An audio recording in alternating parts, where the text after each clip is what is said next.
Box অফিসে পুষ্পা টুর ঝড় থামছে না। সিনেমা মুক্তির পঞ্চম দিনেও পুষ্পার জ্বরেই কাঁপছে গোটা ভারত।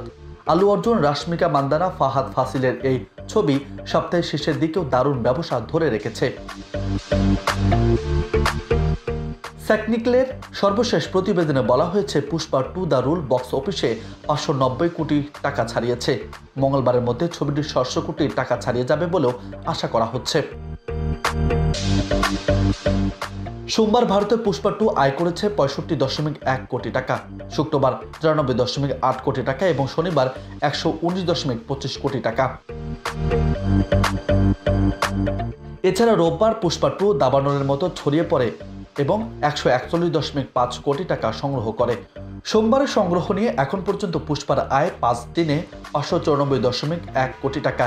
এ তো গেল শুধু ভারত হিসেবেই, বিশ্বজুড়ে এই আয় ইতোমধ্যে 1000 কোটির ক্লাব ছুঁয়ে ফেলেছে।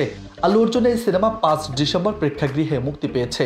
এরপর থেকেই আয়ের ঝড় তুলেছে, পেছনে ফেলেছে বলিউডের একের পর এক সিনেমা।